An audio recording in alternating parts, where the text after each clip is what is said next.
నమస్తే నేను సానా welcome to CM today 2023 Telangana assembly elections లో జనసేన పార్టీ తరపున కూకట్పల్లి నియోజకవర్గం నుంచి ఎమ్మెల్యేగా కంటెస్ట్ చేసి ఎన్నికల ప్రచారంలో ప్రభంజనం సృష్టించి తనకంటూ ఒక ప్రత్యేకమైన గుర్తింపును తెచ్చుకొని ఎమ్మెల్యేగా పోటీ చేసి ఓడిపోయినప్పటికీ ప్రజల మనసును గెలుచుకొని నేనున్నానంటూ ఎన్నో సేవా కార్యక్రమాలలో పాల్గొంటూ ఒక మంచి గుర్తింపును తెచ్చుకొని ప్రజలలో దూసుకుపోతున్న Janasena party MLA contestant Mummareddy Prem Kumar గారు ప్రస్తుతం మనతో పాటు ఉన్నారు. మరి తన వ్యక్తిగత జీవితం, రాజకీయ ప్రయాణం, అలాగే తన చేస్తున్న సేవా కార్యక్రమాల గురించి తన మాటలోనే తెలుసుకునే ప్రయత్నం చేద్దాం. సార్ నమస్కారం. సార్ నమస్కారం. సార్ బాగున్నారా?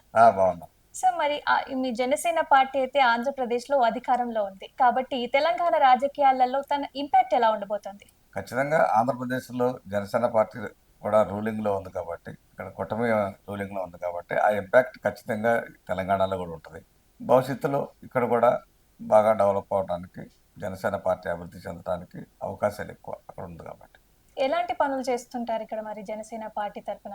ఇక్కడ జనసేన పార్టీ తరఫున ప్రభుత్వం ఏవైతే యాక్టివేట్ చేస్తుందో, ఈ ఇస్తానన్న హామీల ప్రకారం ఇవ్వకపోతుందో దాటి గురించి మేము మా పోరాటం మీకు తెలుసుకోవాలి. కార్యకర్తలు డిస్కషన్ చేస్తూ ఉంటాం. మరి పనులు ఎలా జరుగుతున్నాయి అనేది, విధి విధానాలు ఎలా ఉన్నాయని మీ పార్టీ అధినేత అయినటువంటి పవన్ కళ్యాణ్ గారు ఏమైనా చెక్ చేసుకుంటూ ఉంటారా, లేకపోతే కేవలం ఆంధ్ర రాజకీయాల మీద మాత్రమే దృష్టి పెడతారా? ఆయన ఎప్పుడు కూడా పార్టీ గురించి ఎప్పటికప్పుడు తెలుసుకుంటూ ఉంటారు. ఇప్పుడు దాని ఏంటంటే స్ట్రక్చరల్గా అంతా కూడా సిస్టమేటిక్గా చేయాలనే దిశలో ఆయన ఉన్నారు. ఇప్పుడు ఈ సెప్టెంబర్ లోపల ఆయన ఎందుకంటే రాజకీయంలోనే బాగా బిజీగా ఉన్నారు అక్కడ.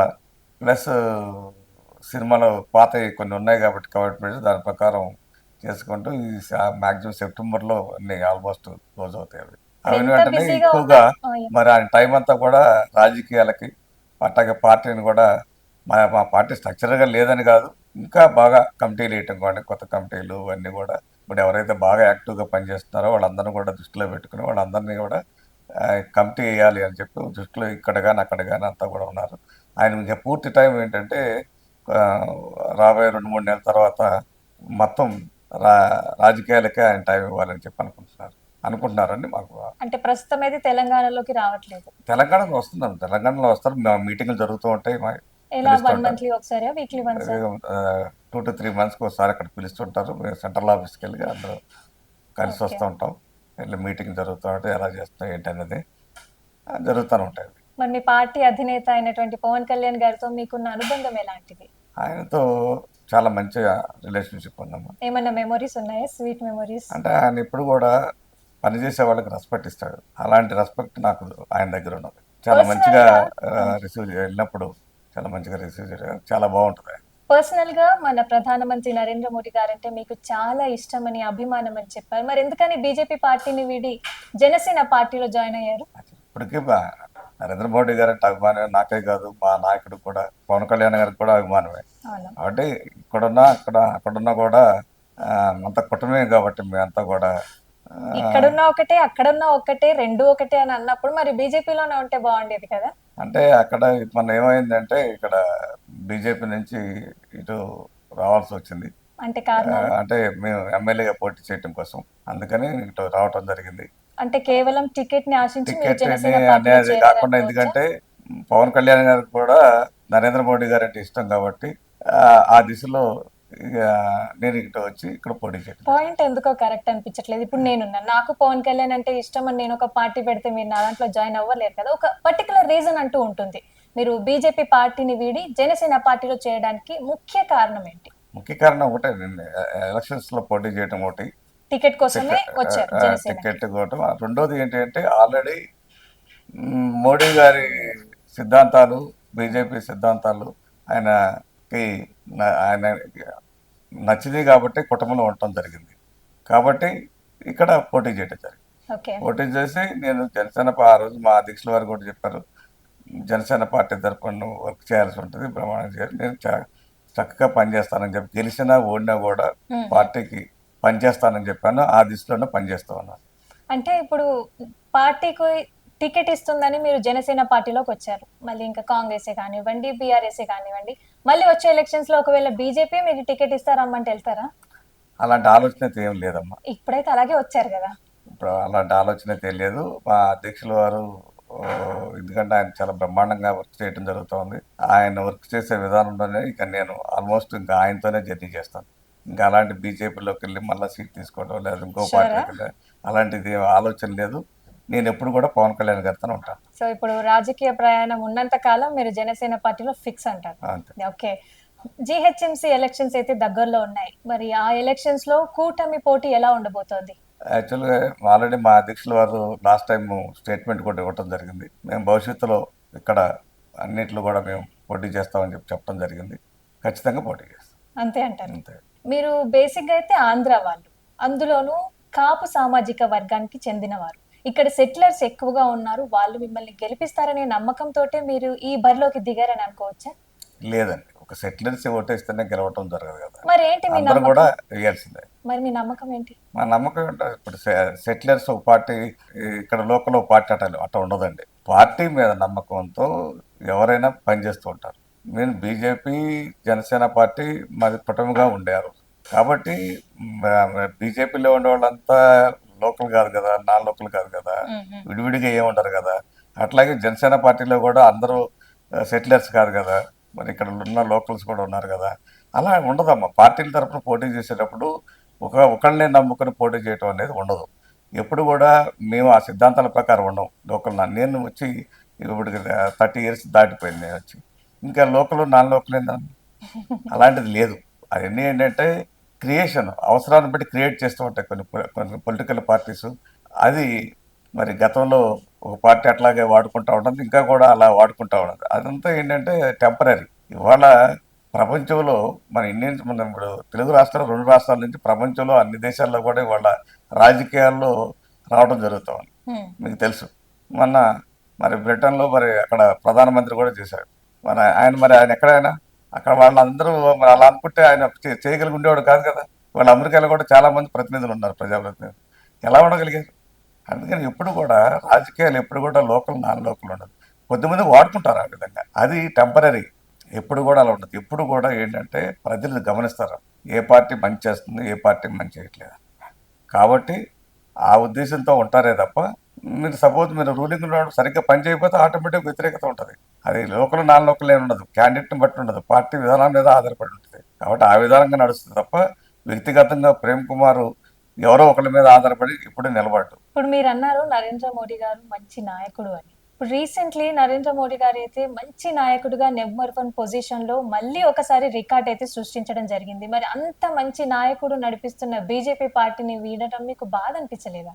జనరల్గా ఒక పార్టీలో మంచి నాయకుడిని నేను విడిపోయానని అనుకోవట్లేదు ఆయన దగ్గర నుంచి. ఎందుకంటే ఆయన భావాలు మా పార్టీలో కూడా ఉన్నాయి కాబట్టి, ఆయన భావాల ప్రకారం మేము కూడా పనిచేస్తున్నాం కాబట్టి అలాంటిది మాకు అలా అలా ఫీలింగ్ లేదు అసలు. కూకట్పల్లి నియోజకవర్గంలో ఎమ్మెల్యేగా కంటెస్ట్ చేసి ఓడిపోయారు. మరి మీ ఓటమి తర్వాత మీ పార్టీ అధినేత పవన్ కళ్యాణ్ గారు మీతో ఏం మాట్లాడారు? ఆయన పార్టీ ఓటమైన తర్వాత ఆయన పార్టీలో పని చేసుకో, భవిష్యత్తు ఉంటుంది, ఎటువంటి నువ్వు అధైర్యపడకు, ధైర్యంగా ఉండి పని చేయి, మనకి ఎప్పుడు భవిష్యత్తు ఉంటుంది అని చెప్పడం జరిగింది. మేము ఫస్టే మేము ఎప్పుడు కూడా ఎలా ఉంటుందంటే రాజకీయాల్లోకి వచ్చినప్పుడే డిసైడ్ అవ్వాలి ఎవరైనా సరే. గెలిస్తేనే మన పార్టీలో ఉండాలి, గెలవకపోతే ఉండకూడదు, లేకపోతే సమాజంలో మనం దూరంగా ఉండాలని అనకూడదు. ఓడిపోతే ఎప్పటికీ సమాజంలో ఉండాలి. మనం గెలుపోటమిని గెలవడంతో సంబంధం లేదు. నేను ఓడిపోయిన మరుక్షణమే నేను కాన్స్టిట్యూన్సీలో తిరిగాను. దాని గురించి ఎప్పుడు కూడా ఆలోచన. ఎందుకంటే గెలుపు ఓటములు అనేది ఇచ్చేది ప్రజలు మనం. ఎందుకంటే మేము అతి తక్కువ టైంలో మాకు సీటు ఇవ్వటం జరిగింది. ఆ టైంలో వాళ్ళకి దగ్గర కాలేకపోయాము. ఎందుకని కూకట్పల్లి నియోజకవర్గంలో మీకే సీట్ ఇచ్చారు? నాకు యాక్చువల్గా ఏంటంటే ఆల్రెడీ పవన్ కళ్యాణ్ గారితో ఫస్ట్ నుంచి మాకు ఎంతో పర్సనల్గా సంబంధాలు ఉన్నాయి కాబట్టి అడగటం జరిగింది, నేను ఇచ్చారు. అంత చాలా మంది అడిగి ఉంటారు కదా, అందులో మిమ్మల్ని చూస్ చేసుకోవడానికి పాయింట్ ఏంటి? అంటే నేను ఆల్రెడీ సమాజ సేవలో ఉన్నా. నేను లైనిజంలో సమాజ సేవలో ఉన్నాను. నేను వ్యాపారం కంటే ఎక్కువ సమాజ సేవలోనే ఎక్కువ ఉన్నాను. వ్యాపారంలో చాలా తక్కువ టైం ఇచ్చేవాడిని, సమాజ సేవకి ఎక్కువ టైం ఇచ్చేవాడిని. కాబట్టి అది నచ్చటం వల్లే నన్ను సమాజ సేవ అంటే డబ్బుతో కూడుకున్న పని. అంత ఫండ్ ఎలా వస్తుంది మీకు?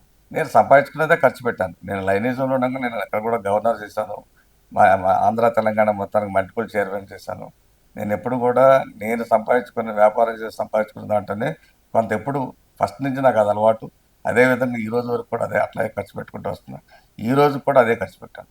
నేను ఎవరి దగ్గర కూడా రూపాయి సంతా తీసుకోలేదు. ఇప్పుడు ఇప్పుడు కూడా బిజినెస్ అంటే తీసుకోలేదు. ఏ రకమైన బిజినెస్ చేస్తూ ఉంటారు మీరు? నేను కన్స్ట్రక్షన్ బిజినెస్. కన్స్ట్రక్షన్. కంప్లీట్ గా మీకు ఇప్పుడున్న ఆస్తి మొత్తం కన్స్ట్రక్షన్ బిజినెస్ లో వచ్చిందా లేకపోతే మీ తాతల ఆస్తుల? నా తాతల ఆస్తులు ఏం ఏం లేదు. లేదు. అంతా నేను గత 30 సంవత్సరాల నుంచి వ్యాపారంలో ఉన్నాను. గత 30 సంవత్సరాల నుంచి హైదరాబాద్ లో ఉన్నారు. అసలు హైదరాబాద్ ఎందుకు రావాల్సి వచ్చింది? జనరల్గా ఇది మనకి ఆ రోజున కంబైన్డ్ ఏపీ ఇది. ఆ రోజున మరి ఇక్కడికి వచ్చి ఉద్యోగ రీత్యా ఉనండి, వ్యాపార రీత్యా చేయాలన్నా కూడా మ్యాక్సిమం జనరల్గా ఏం చేస్తారంటే హైదరాబాద్ వస్తారు. అదే దృక్పథంతో మేము చదువుకున్న తర్వాత నేను నాగార్జున యూనివర్సిటీలో ఎంకామ్ ఎంబీఏ చేశాను.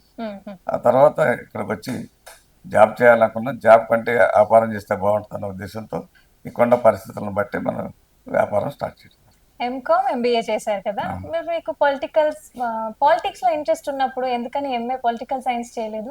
అంటే నేను బీకామ్ తీసుకున్నానమ్మా. యాక్చువల్గా సిఎస్సి బీకామ్ తర్వాత ఎంకామ్ చేశాను, తర్వాత ఎంబీఏ చేశాను. అందుకని పొలిటికల్ సైన్స్ ఆల్రెడీ మేము ఇంటర్మీడియట్ నుంచి కూడా ఆల్రెడీ నేను విద్యార్థి దశ నుంచి నేను రాజకీయాల్లో ఉన్నా. సో మీ రాజకీయ ప్రస్థానం మీ విద్యార్థి దశ నుంచి మొదలైంది. విద్యార్థి దశ నుంచి స్టార్ట్. అసలు ఆ ఇవాళ ఇంట్రెస్ట్ ఎలా కొత్తగా వచ్చింది? వచ్చిందేం కాదు. రాజకీయాలలోకి వెళ్ళాలన్న ఆ ఆసక్తి ఎలా వచ్చింది మీకు? నేను విద్యార్థి దశ నుంచే ఉన్నానని చెప్తాను. అదే ఏ పాయింట్ లో మిమ్మల్ని ఆ రాజకీయాలు అది ఆకర్షించాయి? చిన్నప్పటి నుంచి కూడా అదే దిశలో పెరిగాం కాబట్టి చెప్పట్లేదు మీరు ఆన్సర్. ఆ దిశలోనే జరిగింది. పాయింట్ ఏంటంటే అంటే మా బంధువులంతా కూడా మ్యాక్సిమం మా గ్రామంలో సర్పంచ్ స్థాయి నుంచి అంతా దాంట్లోనే ఉన్నారు కాబట్టి ఆటోమేటిక్గా నేను వాళ్ళతోనే చిన్నప్పటి నుంచి తిరగటం జరుగుతూ ఉండేది కాబట్టి.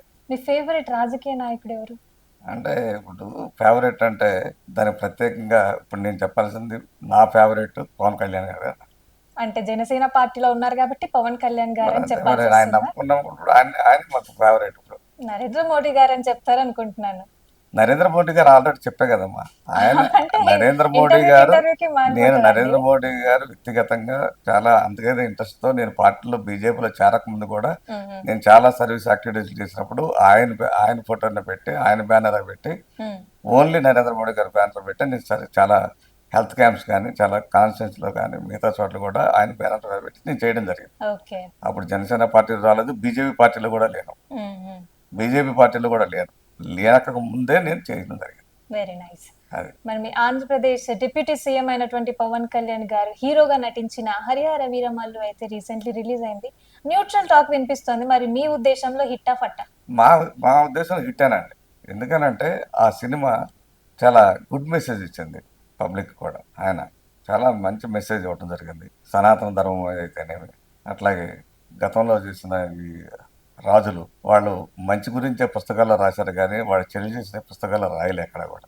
మరి వాళ్ళు ఏమేమి చేశారనేది కూడా అరాచకాలు కూడా మరి సినిమాలో ధైర్యంగా చూపించగలిగాడు. ధైర్యంగా చూపించాడు. దానికి తగ్గట్టు కూడా ఆయన హార్డ్ వర్క్ చేసి చాలా కష్టపడి మరి ఆ సినిమా తీయటం జరిగింది. ఒక మెసేజ్ వెళ్ళింది. ఆయన మనసులో ఏమైతే ఉన్నదో ఆ మెసేజ్ వెళ్ళింది. అది ఎవరికి హాని లేని మెసేజ్.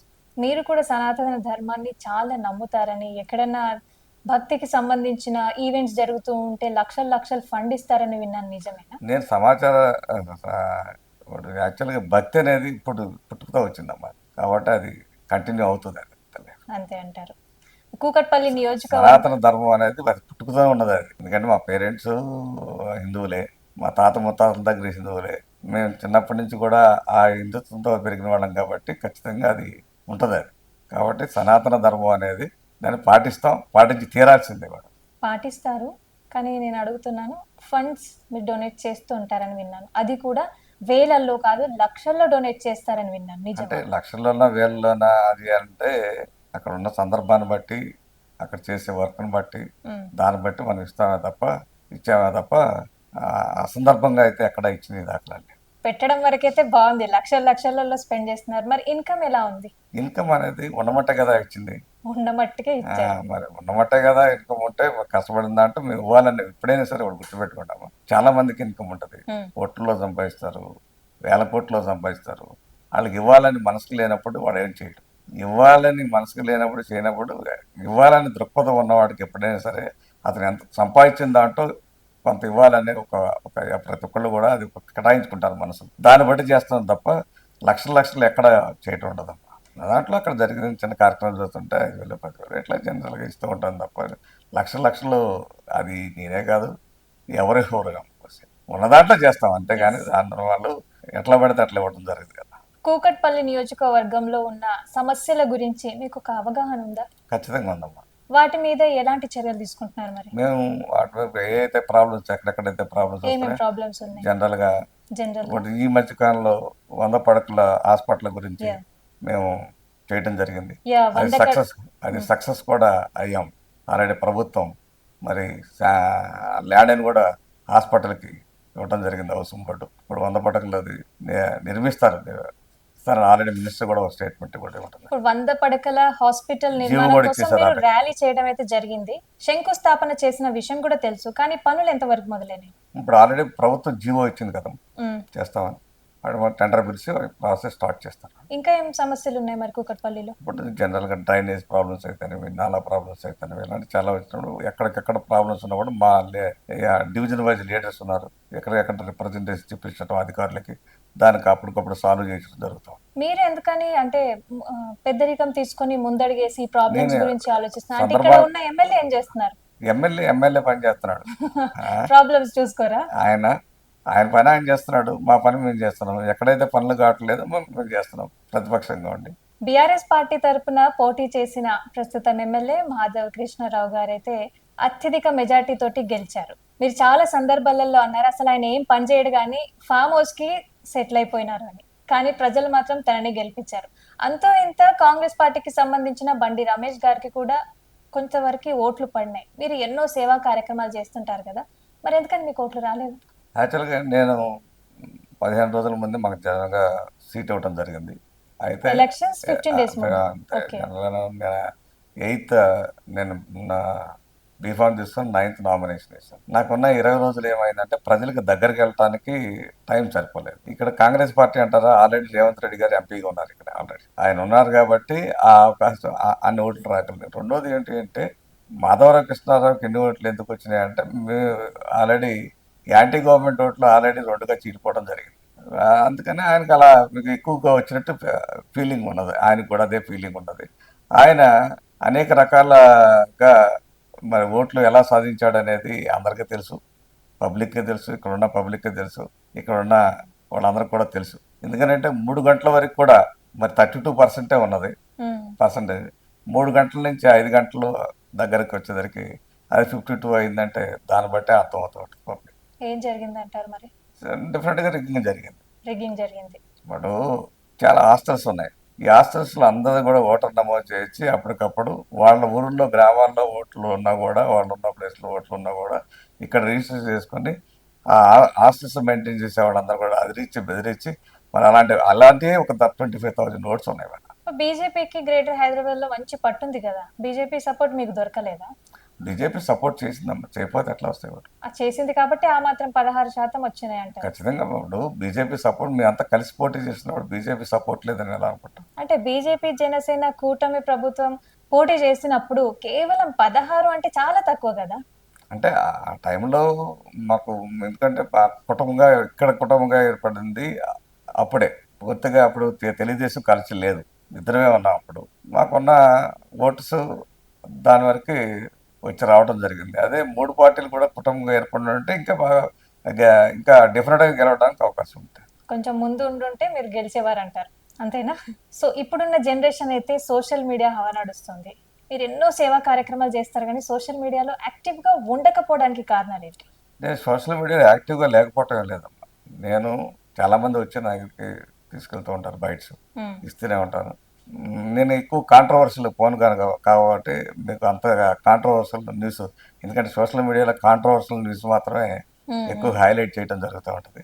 నాకు ఎవరిని కూడా అనవసరంగా కాంట్రవర్షియల్ చేసి అనవసరంగా మనం ఆ విధంగా హైలైట్ అవ్వాలన్న ఉద్దేశం లేదమ్మా. ఎప్పుడు కూడా ప్రజల సమస్యల పట్ల, ప్రజల కాన్స్టిట్యున్సీ వరకు, ప్రజల ప్రాబ్లమ్స్ గురించి ఎప్పుడు ఫైట్ చేస్తూ ఆ విధానంలో వెళ్ళాలని ఉన్నది తప్ప మిగతా న్యూస్లో చూడొచ్చు చాలా ఎవ్రీ మంత్ కానీ మీకు చేసే కార్యక్రమాలు ఆల్రెడీ పేపర్లో వస్తూనే ఉన్నాయి, చూడొచ్చు. సో మరి ఖచ్చితంగా నేను మీడియాలో అయితే ఉన్నాను. ఎలక్షన్ టైంలో అయితే ప్రభంజనం సృష్టించారు కానీ ప్రభుత్వం వచ్చి సంవత్సరంన్నర అవుతున్నా కూడా ఇన్ని నెలల్లో మీరు ఎక్కడ కనిపించలేదు, వినిపించలేదు. అజ్ఞాతంలోకి వెళ్ళిపోయారు ఎందుకంటే అనుకోవచ్చా? మేము టీవీలో కనిపిస్తానన్నాం. అంటే ఓటమిని అంటే నేను ఈ భరించలేక. డిబేట్స్లో వీటిలో వెళ్ళాలి. హ్మ్. హ్మ్. డిబేట్స్లో వెళ్ళాలని చెప్పాను కదమ్మా, కాంట్రవర్షియల్. అంటే ఉన్నది కాంట్రవర్షియల్ ఉన్నట్టుగా ఉంటేనే వాళ్ళ డిబేట్కి మాట్లాడడానికి పిలుస్తారు. అది కాంట్రవర్సీ అయితే ఇంకా డైరెక్ట్ నేను కనెక్ట్ ఆల్రెడీ కొంచెం అయిపోయేది. చాలా టీవీలో కూడా నేను ఇంతకుముందు బయట ఇవ్వడం జరిగింది. హ్మ్. ప్రభుత్వ విధానాల మీద అయితేనేమి, లేకపోతే మిగతా విషయం రాజకీయాల విషయం మీద అయితే చాలా ఇచ్చాను. హ్మ్. మరి మీరు చూసారో లేదో నాకు తెలియదు కానీ, బట్ నేనైతే చాలా టీవీల్లో ఇస్తూనే ఉన్నాను. రాజకీయాల గురించి అయితేనేమి, అట్లాగే నేను ఆల్రెడీ బిల్డర్స్ అసోసియేషన్ చైర్మన్ కాబట్టి రియల్ ఎస్టేట్ గురించి కూడా నా దగ్గర బయట తీసుకెళ్తుంటారు. ఈటీవీ వాళ్ళు కానీ, ఎన్టీవీ వాళ్ళు కానీ, వీళ్ళంతా కూడా టెన్ టీవీ ఓకే. కానీ మిగతా చాలా టీవీలు తీసుకుని వెళ్తూనే ఉంటారు. మీ టీవీలో వస్తూనే ఉంటాయి. వాళ్ళు మొత్తానికి కూడా రియల్ ఎస్టేట్తో పాటు రాజకీయాలు కూడా హ్మ్. హ్మ్. నేను మెయిన్ టీవీస్లో అన్నింటిలో చాలా వాటిలో ఇచ్చాను. మీరు కావాలంటే గమనించవచ్చు మీరు. కుటుంబ నేపథ్యం ఏంటి యాక్చువల్‌గా? నేను, నా భార్య, నాకు ఇద్దరు పిల్లలు. అమ్మా, నాన్న? అమ్మా నాన్న కాలం చేశారు, పాస్ అయ్యారు. ఓకే. సారీ. ఓకే. నా పిల్లలిద్దరు కూడా, పెద్ద అమ్మాయి డాక్టర్, హ్మ్. చిన్న అమ్మాయి ఎంఎస్ అయిపోయింది, యూఎస్లో ఉంది. అంటే మీ రాజకీయ ప్రయాణాన్ని అలా ముందుకు తీసుకెళ్ళడానికి వారసులు లేరంటారా? నేను ఇప్పుడు వాళ్ళకి ఆ ఉద్దేశం, వాళ్ళ ఇంట్రెస్ట్ ఉంటే భవిష్యత్తులో వస్తారేమో తప్ప ఇప్పుడైతే హ్మ్. అలాంటి ఆలోచన ఏం లేదు వాళ్ళకి. భవిష్యత్తు కార్యాచరణలేంటి మరి మీవి? పార్టీలో పని చేసుకుంటూ వెళ్తాం. ఎలాంటి పనులు? ప్రజలకి చాలా కావాల్సిన సైలెంట్‌గా ఎక్కడ కనిపించట్లేదు, వినిపించట్లేదు. మరి ఎలాంటి పనులు చేస్తారు? ప్రజల సమస్యలు ఏవైతే ఉన్నాయో వాటి మీద మేము ఫైట్ చేసుకుంటూ వెళ్తాం. మీరు చేసింది 10 మందికి తెలియాలన్నప్పుడు సోషల్ మీడియాని ఉపయోగించుకోవాలి కదా! ఎందుకని మీరు వాడట్లేదు డెఫినెట్గా మరి? ఉపయోగించుకుంటాం అవసరమైనప్పుడు. అవసరం ఉన్నప్పుడు అనంటే అవసరం అనేది రాదు. మనమే క్రియేట్ చేసుకోవాలి కదా సార్! ఆల్రెడీ మీరు ఫేస్బుక్లో చూడొచ్చు, ట్విట్టర్లో చూడొచ్చు, అన్నిట్లో వస్తూనే ఉన్నాయి మేము చేసే కార్యక్రమాలన్నీ కూడా. వస్తున్నాయంటారు. ఓకే. రాజకీయాలలోకి రావాలనుకునే నేటి తరం యువతకి మీరిచ్చే సందేశం ఏంటి? నేటి తరం యువతకి ఇచ్చే సందేశం ఒకటే, ప్రతి రాజకీయాల్లో వచ్చిన ప్రతి వ్యక్తి కూడా సమాజానికి పనిచేయాలన్న దృక్పథంతో రావాలి. రాజకీయాలను అడ్డపెట్టుకుని సంపాదించుకుందా అనే ఉద్దేశంతో రావద్దు కూడా. అలాంటి ఉద్దేశం పెట్టుకుని తిరగద్దు కూడా అని చెప్తాను. కేవలం సమాజ సేవ చేయడానికి రాజకీయాలలోకి రావాలి, సంపాదించడానికి కాదు అని అంటున్నారు. ఆ- కానీ ఒక రాజకీయ నాయకుడిగా నిలదొక్కుకోవాలి అనంటే చాలా డబ్బు అవసరం ఉంటుంది కదా! ఈ మాటను మీరెలా సమర్థిస్తారు? అది పెట్టగలిగేవాడే వస్తాడు. మళ్ళీ పెట్టి పెట్టలేని వారు మరి? సంపాదించాలనే ఉద్దేశంతో రాకూడదు. అదే పని మీద ఉందామని చెప్పి రాకూడదు. అందుకని ఇప్పుడు చాలామంది రాజకీయ వ్యవస్థ కూడా పాడైపోవడానికి రీజన్. మీరు అన్నది కరెక్టే. డబ్బు లేకపోతే చేయలేని పరిస్థితి. హ్మ్. ఇవాళ గెలిచిన ఎమ్మెల్యేలు కూడా ఏం చేస్తున్నారు? దొంగ ఓట్లు యాడ్ చేయటం, దొంగ ఓట్లు వాటి మీద ఎక్కువ ఆధారపడటం జరుగుతుంది. హ్మ్. ఎక్కువగా సంపాదన మీదే ఆధారపడటం జరుగుతుంది. ఎందుకు జరుగుతుందంటే కోట్లు ఖర్చు పెడుతున్నారు కాబట్టి వరుస రోజు నుంచి అదే పని పడుతున్నాడు. హ్మ్. హ్మ్. సమాజ సేవలో ఉండలేకపోతున్నాడు. అందుకే మీకు ప్రభుత్వాలు ఇమీడియట్గా ఎవరైతే సమాజ సేవలో ఉంటున్నారో కొద్ది గొప్ప నిలబడగలుగుతున్నారు. ఎవరైతే అక్రమాలు చేస్తున్నారో ఆటోమేటిక్గా ఇవాళ ఎంత ఆ పార్టీకి మంచి పేరు ఉన్నా కూడా ఇంటికి వెళ్ళిపోవటం జరుగుతుంది. ఇప్పుడున్న ప్రభుత్వం అయితే హైడ్రా కూల్చివేతలని చాలా గట్టిగా ఒక స్ట్రాంగ్ స్టెప్ అయితే తీసుకుంది. మరి దాని మీద మీ అభిప్రాయం ఏంటి? హైడ్రా మేము ఆల్రెడీ ఒక రిప్రజెంటేషన్ ఇవ్వడం జరిగింది మా పార్టీ పేరు మీద. హైడ్రా ఒకటే చెప్పింది, అండ్ కమిషనర్ ఒకటే చెప్పారు, మేము ఎవరిని కూడా పర్మిషన్ ఇచ్చిన వాటికి మేము ఎక్కడ కూలగొట్టట్లేదు, ఎక్కడ కూడా మేము కూలగొట్టట్లేదు. ఎక్కడైతే ఎఫ్టీఎల్ బఫర్లో ఉన్నాయో, పర్మిషన్ లేకుండా ఉన్నాయో వాటిని మాత్రమే మేము కూలగొట్టడం జరుగుతుంది. అట్లాగే మేము కూడా రిప్రజెంటేషన్ చేసాం, పేదల పట్ల మీరు చూసుకోవాలి అని చెప్పి, ఎక్సెప్షన్ ఇవ్వాలి అని. అంటే మేము పేదల జోలికి వెళ్ళట్లేదు, ఎక్కడ గుడిసెలు మాత్రం తీయట్లేదు, వాళ్ళ జోలికి వెళ్ళట్లేదు అని చెప్పి హైడ్రా చెప్పడం జరిగింది. ఆ విధంగానే వాళ్ళు కూడా స్టేట్మెంట్ ఇవ్వడం జరిగింది. ఎక్కడైతే కమర్షియల్ యాక్టివిటీస్ చేస్తున్నారో ఎఫ్టీఎల్ బఫర్ ఉన్న చోట మరి ఇండస్ట్రియల్ వర్క్స్ కానీ ఇలాంటివి ఏమైనా చేస్తూ ఉంటాయి, ఖచ్చితంగా వాటిని కూలగొడుతున్నామన్నారు, కూలగొట్టారు. మేము అలాంటి వాటికి మేము ఎప్పుడు కూడా ఎఫ్టీఎల్ బఫర్లో ఉన్న వాటికి మేము ఇప్పుడు కూడా యాంటీ కూలగొట్టుకోమనే చెబుతున్నాం కానీ వద్దని చెప్పట్లేదు. హైడ్రా కూల్చివేతలు పర్మిషన్ ఇచ్చితేనే కదా వాళ్ళు కట్టుకున్నారు. ఎంతో మంది పేద కుటుంబాలు రోడ్ల మీద అఫీషియల్ పడిపోయినాయి. పర్మిషన్ ఎక్కడ ఉండవు. ఎక్కడ నాకు తెలిసి ఏ అంటే ప్రభుత్వ ఇంతకు అధికారి ముందు కూడా ఉన్న ఇవ్వడు. ప్రభుత్వం బీఆర్ఎస్ ప్రభుత్వం చెరువులు ఉన్న ప్రాంతాలలో పర్మిషన్స్ ఇచ్చారు. పర్మిషన్ ఇచ్చిన తర్వాతనే వాళ్ళు కన్స్ట్రక్షన్ చేసుకున్నారు. దాన్ని ఇప్పుడు కూలగొట్టడం ఎంతవరకు కరెక్ట్ అంటారు? అసలు పర్మిషన్ ఇచ్చిన తర్వాత కూలగొట్టలేదు. వాళ్ళు చెప్పింది అదే కదా. పర్మిషన్ తోటే మేము ఇల్లు కట్టుకున్నామని చాలా మంది మాట్లాడారు. ఇవన్నీ సోషల్ మీడియాలో చాలా వైరల్ అయ్యాయి. మీరు చూడలేదా? అదేనమ్మా నేను అనేది, మీరు ప్రత్యక్షంగా వెళ్ళి చూడాలి. చూసిన తర్వాత మనం వాళ్ళని విమర్శిస్తే బాగుంటుంది. మనం చూడకుండా మనం విమర్శించకూడదు కదా. మీరు ఎప్పుడు వెళ్ళలేదా? మేమేం అడిగాము అంటే ఉమ్. పర్మిషన్ ఉన్నా లేకపోయినా పేదల ఇల్లు జోలికి వెళ్ళొద్దు అని చెప్పాము.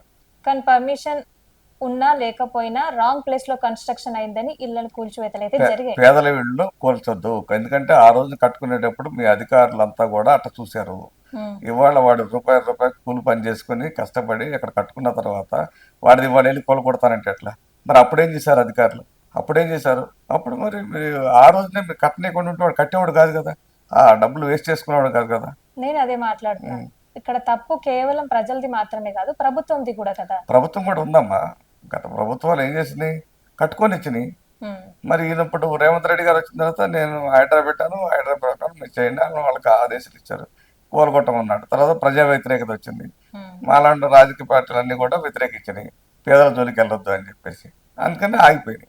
అవి కొట్టట్లేదు కదా. ఇప్పుడు రాబోయే ఎన్నికల కోసం ప్రచారాలు మొదలైనాయా? ఆల్రెడీ మా కార్యకర్తలు ఆ దిశలో పనిచేసుకుంటానే ఉన్నారు అమ్మ, ఎక్కడికెక్కడ కూడా. ఇప్పుడు తెలంగాణ రాజకీయాలలో జనసేన పార్టీ ఎలాంటి సేవలు చేస్తుంది? జనసేన పార్టీ వచ్చేసరికి ఎక్కడికక్కడ మా లీడర్స్ అంతా, మా నాయకత్వం కూడా అక్కడక్కడ ఆ ఏరియాలో ఉన్న లోకల్ ప్రాబ్లమ్స్ ఏవైతే ఉన్నాయో ఆ లోకల్ ప్రాబ్లమ్స్ మీద అధికారులకు రిప్రజెంటేషన్ ఇచ్చి ఉమ్. దాని మీద పనిచేస్తూ ఉన్నారు. కొత్తగా వచ్చిన పార్టీ కాబట్టి గెలుస్తామన్న నమ్మకం వస్తుందా? అయితే ఇప్పుడైనా అన్ని పార్టీలు కొత్తగా వచ్చినాయి అమ్మ. పూర్వం కానీ ఇది ఇప్పుడు వేరే కదా ఇప్పుడైనా జనరేషన్. బట్ బీఆర్ఎస్ పార్టీ ఉంది. వచ్చిన తర్వాత మరి గెలవలేదా? ఇప్పుడు వస్తాం. తెలంగాణలో అయితే గట్టి పోటీ ఫస్ట్ బీఆర్ఎస్ కి ఫస్ట్ కాంగ్రెస్ కి మధ్యలోనే ఇప్పుడు జరుగుతుంది. ఇక్కడ బీజేపీ గానీ జనసేన గానీ ఎక్కడ కూడా సరి సమానంగా పోటీ ఇవ్వట్లేదు. వస్తాయి, మరి రాబోయే కాలంలో ఖచ్చితంగా వస్తాయి. ఎప్పుడైతే ప్రభుత్వాలు సరిగ్గా పనిచేయట్లేదో, పనిచేయనప్పుడు ఆటోమేటిక్గా రేపు కాంగ్రెస్ ప్రభుత్వం కూడా అదే పరిస్థితి. బీఆర్ఎస్ ప్రభుత్వం అలాగే అనుకున్నారు, స్ట్రాంగ్గా ఉందని చెప్పి 10 సంవత్సరాలు పనిచేసిన తర్వాత ప్రజలు వ్యతిరేకించారు. అట్లాగే రేపొద్దున ఆటోమేటిక్గా రేవంత్ రెడ్డి గారు ఇప్పుడు ఆల్రెడీ వ్యతిరేకిస్తున్నారు, ఆల్రెడీ చాలామంది పబ్లిక్. అట్లాగే వ్యతిరేకత వచ్చినాడు ఆల్రెడీ ఆటోమేటిక్గా పబ్లిక్ ఏం చేస్తుంది, ఇప్పుడు ఆల్రెడీ బీజేపీకి కానీ జనసేన పార్టీకి కానీ ఇక్కడ తెలుగుదేశం పార్టీకి కానీ మా కుటుంబ ప్రభుత్వానికి ఆంధ్రప్రదేశ్లో ఎట్లా ఆదరణ ఇస్తుందో భవిష్యత్తులో ఇక్కడ కూడా అదే ఆదరణ ఇస్తుందని చెప్పేసి అనుకుంటా ఉన్నాం. ఓకే, ఇప్పుడు మీ భవిష్యత్తులో మళ్ళీ మీకు టికెట్ వచ్చే అవకాశాలు ఉన్నాయా మరి? ఖచ్చితంగా ఉంటుంది. మా అధ్యక్షుల వారు ఇస్తారని ఎక్స్పెక్ట్ చేస్తున్నాం. మా అధ్యక్షుల వారు ఏం చెబితే అది చేయటానికి సిద్ధం. పోటీ చేయమంటే పోటీ చేస్తాం, వద్దంటే వద్దు. అంతేగాని అంతే మరి, అంతే మా అధ్యక్షులు ఎవరు ఇష్టం కదా. నాకు కాక ఇంకోళ్ళు పెడతారన్నా కూడా దానికి ఎప్పుడు కూడా సపోర్ట్ చేస్తాం, కానీ అట్లా చేయం. మీకు కాకుండా ఎప్పుడు వేరే కూడా వాళ్ళకి ఏ ఇస్తే రాజకీయ పార్టీ పార్టీ అయినా, మారదా మీరు? ఏ రాజకీయ పార్టీ అయినా సరే గుర్తుపెట్టుకున్నాము, అది వాళ్ళ పార్టీ అధిష్టానం ఇష్టం ఉంటుంది. అధిష్టానం తగ్గట్టుగానే మనం బిహేవ్ చేయాలి. ఆఫ్ కోర్స్ అధిష్టానం తగ్గట్టుగా మనం పని చేయాలి. మనం పని చేస్తున్నప్పుడు ఒక చోట కాకపోతే ఇంకో చోట అయినా వాళ్ళు మన దాన్ని ఆదరిస్తారు. అప్పుడున్న దాన్ని బట్టి అన్ని అవకాశాలను బట్టి చేస్తూ ఉంటారు. మాది కుటుంబ ప్రభుత్వం వచ్చింది అనుకోండి, కుటుంబ ప్రభుత్వం అప్పుడున్న దాని ప్రకారం ఇస్తారు. ఇట్టి పరిస్థితుల్లో నన్ను వదులుకుంటాడని చెప్పి నేను ఎప్పుడు అనుకోను. నేను అలా బిహేవ్ కూడా చేయను. నేను పార్టీని నమ్ముకుని ఉంటా, పార్టీతోనే ఉంటా. అది మాత్రం మీకు చెప్పగలను. సీట్ ఇస్తారా ఎవరు అనేది నేను కాదు కదా డిసైడ్ చేసేది. ఎప్పుడు అధిష్టానమే ఉంటుంది. దానికి ఒక కమిటీ ఉంటుంది, ఒక సిస్టమ్ ఉంటుంది. ఆ సిస్టమ్ ప్రకారం సీట్లు ఇస్తారు. నాకే ఇస్తారని ఎవరు చెప్పుకోరు. అంటే చెప్పుకున్నా తప్పేం లేదుగా, జనరల్గా అనరు. ఎందుకంటే ఒక సిస్టమ్ ఉంటుంది పార్టీకి. సిస్టమ్ ప్రకారం ప్రయత్నం చేసుకోవాలి ఎవరు పార్టీ. ఎప్పుడు ప్రయత్నాలు ఉంటాయి. నేనైనా ఎవరైనా ఎప్పుడు ప్రయత్నాలే ఉంటాయి, కానీ ప్రయత్నాలను బట్టి మన సమాజంలో ఉన్నావా లేదా, సమాజంలో తిరిగి పని చేసుకుంటున్నావా లేదా, దాన్ని బట్టి సీట్ ఇస్తారే కానీ వ్యక్తిని బట్టి సీట్ ఇవ్వరు. ఏ పార్టీ కూడా ఇవ్వదు అట్లా. వ్యక్తిని బట్టి పార్టీకి సర్వీస్ చేస్తున్నాడా, సమాజానికి ఎక్కడ ఉన్నా ఆయన లోకల్ ఏరియాలో చేస్తున్నాడా లేదా, పార్టీ పనిచేస్తూ ఆయనకి గుర్తింపు పొందా లేదా, దాన్ని బట్టి సీట్ ఇవ్వడం జరుగుతూ ఉంటుంది. కాబట్టి దాని ప్రకారమే అట్లా చూసుకున్నాడు ఎవరికి ఇవ్వాలి ఏంటనేది పార్టీ అధిష్టానం డిసైడ్ చేస్తారు. చేసినప్పుడు ఖచ్చితంగా ఎవరున్నామో, నేను బాగుంటే నేను నాకు ఇస్తాను, మీరు బాగుంటే మీకు ఇస్తారు ఆ రోజు సీట్. ఏమన్నా అందులో రాజకీయ ప్రయాణాన్ని వ్యక్తిగత జీవితాన్ని ఎలా బ్యాలెన్స్ చేస్తున్నారు? వ్యక్తిగత జీవితం బ్యాలెన్స్, రాజకీయ జీవితం చూసుకుంటూ కొంత టైం దానికి స్పేర్ చేస్తాం, వ్యక్తిగత జీవితానికి టైం స్పేర్ చేస్తాం. ఎవరైనా ఏ రాజకీయ నాయకుడు ఉన్నా ఎవరైనా కూడా వ్యక్తిగత జీవితం చూసుకున్న తర్వాత రాజకీయ జీవితం చూసుకుంటాడు సహజంగా. పూర్తిగా నేను రాజకీయాలకే చూస్తున్నాను, వ్యక్తిగత జీవితంలో ఉంటే తప్పు అవుతుంది. మన వ్యక్తిగత జీవితం ఎంత ఇంపార్టెంటో రాజకీయాల్లో ఉన్నప్పుడు రాజకీయం కూడా ఇంపార్టెంట్. కాబట్టి రెండు బ్యాలెన్స్గా చూసుకోవాల్సిన బాధ్యత ఆ రాజకీయ నాయకుడి మీద ఉంటుంది. మీ భవిష్యత్తు రాజకీయ ప్రయాణం సక్సెస్ఫుల్ గా సాగాలని మనస్ఫూర్తిగా కోరుకుంటున్నాను. సమయం ఇచ్చినందుకు థ్యాంక్ యూ సో మచ్. ధన్యవాదాలు. మరొక ప్రముఖ వ్యక్తి ఇంటర్వ్యూతో మళ్ళీ కలుద్దాం. Stay tune with CM today TV. This is Sani signing off. Thanks for watching.